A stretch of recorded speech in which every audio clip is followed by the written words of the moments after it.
No one can deny the success of freedom, but some men rage and fight against it. And one of the main sources of reaction and opposition is radical Islam, the perversion by a few of a noble faith into an ideology of terror and death. Terrorists like bin Laden are serious about mass murder.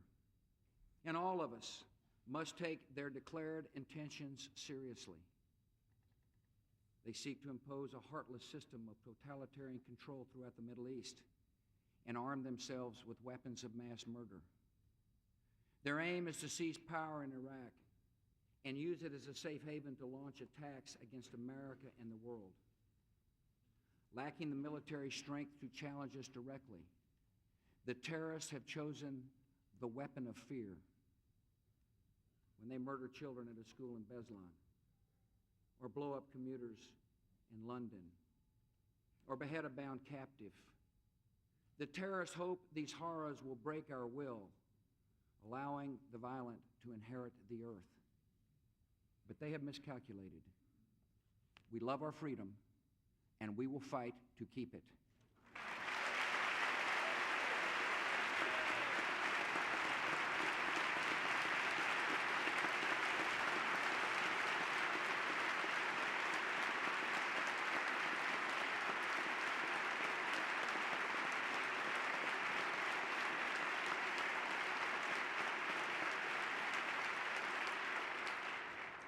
In a time of testing, we cannot find security by abandoning our commitments and retreating within our borders.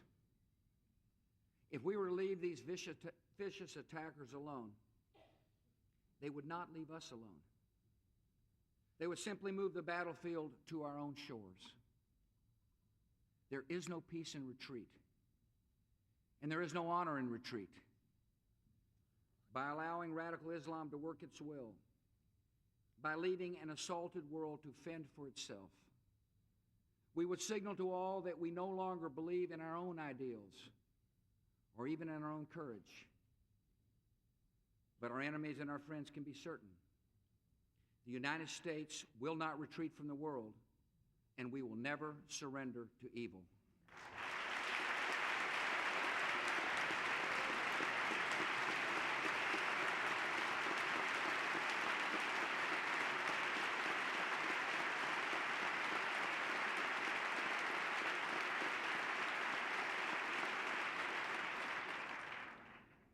America rejects the false comfort of isolationism. We are the nation that saved liberty in Europe and liberated death camps and helped raise up democracies and faced down an evil empire.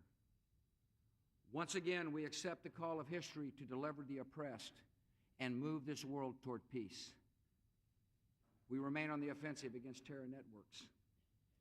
We have killed or captured many of their leaders, and for the others, their day will come. We remain on the offensive in Afghanistan, where a fine president and a National Assembly are fighting terror while building the institutions of a new democracy. We're on the offensive in Iraq with a clear plan for victory.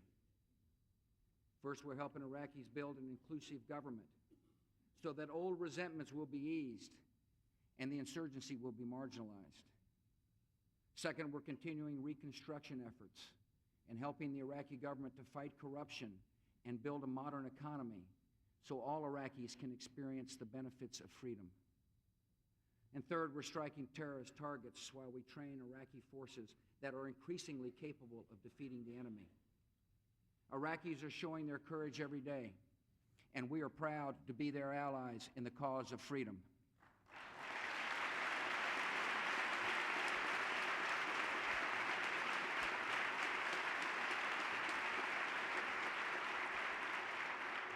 Our work in Iraq is difficult because our enemy is brutal.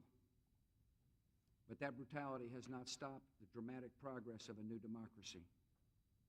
In less than 3 years, the nation has gone from dictatorship to liberation, to sovereignty, to a constitution, to national elections.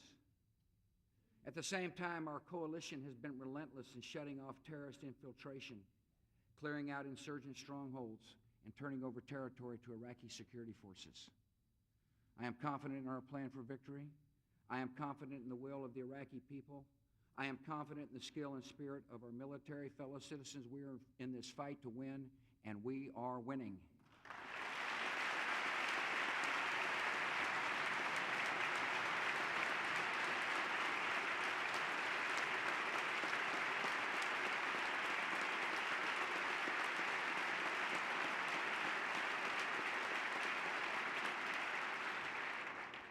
The road of victory is the road that will take our troops home. As we make progress on the ground and Iraqi forces increasingly take the lead, we should be able to further decrease our troop levels. But those decisions will be made by our military commanders, not by politicians in Washington, D.C.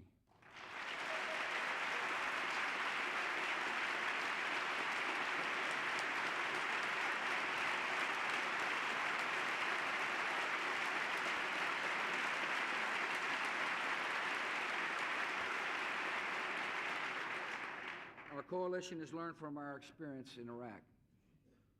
We've adjusted our military tactics and changed our approach to reconstruction.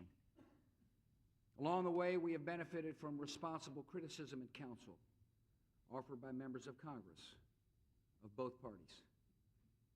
In the coming year, I will continue to reach out and seek your good advice. Yet there is a difference between responsible criticism that aims for success and defeatism that refuses to acknowledge anything but failure. Hindsight alone is not wisdom, and second-guessing is not a strategy.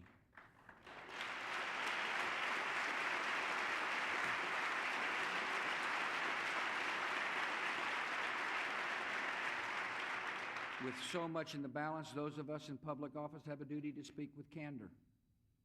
A sudden withdrawal of our forces from Iraq would abandon our Iraqi allies to death in prison, would put men like bin Laden and Zarqawi in charge of a strategic country, and show that a pledge from America means little. Members of Congress, however we feel about the decisions and debates of the past, our nation has only one option. We must keep our word, defeat our enemies, and stand behind the American military in this vital mission.